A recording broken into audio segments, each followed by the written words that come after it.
Véronique, le maire Tremblay s'est fait discret aujourd'hui, il va réagir seulement demain. Mais vous qui connaissez très bien le personnage, à quoi est-ce qu'on peut s'attendre comme réaction? Monsieur Tremblay a toujours dit que le procès de la prière, c'était le combat de sa vie, Céline. Vous savez, Monsieur Tremblay est un fervent catholique qui va à l'église tous les jours, donc on peut présumer que c'est une douche froide pour lui.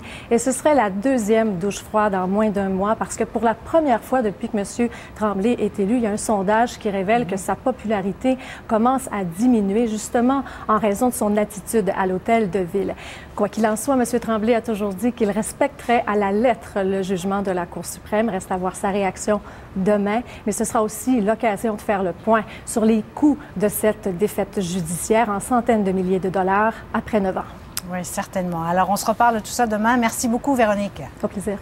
Et je me tourne maintenant vers Québec. Sébastien, on le voit, toute cette décision relance le débat politique sur la neutralité religieuse de l'État. Où en est justement ce projet de loi que promet le gouvernement?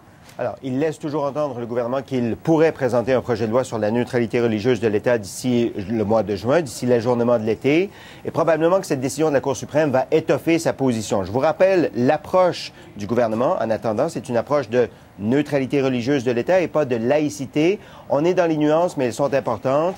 La laïcité pour le gouvernement exclut toute religion, alors que la neutralité religieuse de l'État fait plutôt référence au fait qu'il n'y a pas de religion privilégiée ou exclue. Bref, que l'État est neutre religieusement en ne faisant pas de discrimination à l'égard de quelque religion que ce soit. Ça s'illustre par exemple par le fait qu'on permet aux employés de porter des signes religieux tout en affirmant que l'État est neutre religieusement, donc en ne faisant pas la promotion de quelque religion que ce soit en tant qu'institution.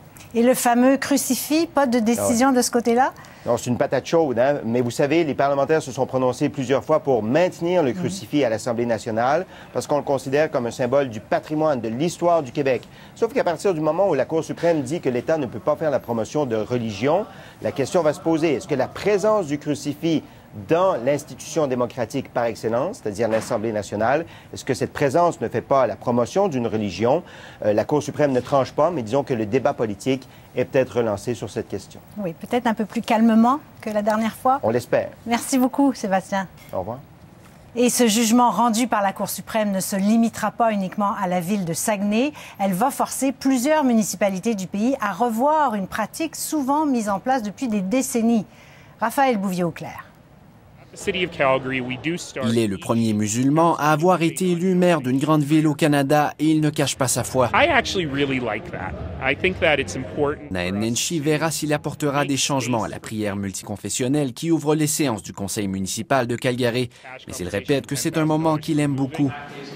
Ailleurs au pays, plusieurs conseils municipaux ont déjà annoncé qu'ils allaient cesser de réciter la prière. C'est le cas dans plusieurs grandes villes comme Ottawa, Regina et Lévis. La décision de la Cour suprême, elle est logique, elle est sensée et nous y adhérons.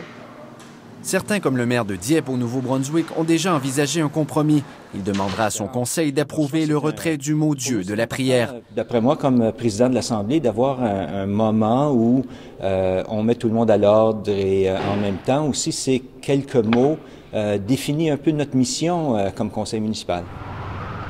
Certaines questions se posent également dans des législatures provinciales, comme au Manitoba, où la prière est récitée depuis près de 80 ans. Mais ce n'est pas une préoccupation, c'est simplement quelque chose, on doit être vigilant sur ça.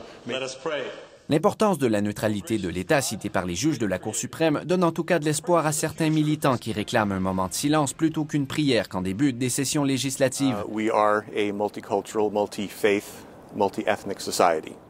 C'est le cas de cet athée qui aimerait que les nombreuses croyances soient mieux représentées à l'Assemblée législative de l'Alberta. Une assemblée où aucune session ne s'ouvre sans que les mots Dieu et Amen ne soient prononcés. Ici Raphaël Bouvier-Auclair, Radio-Canada, Edmonton.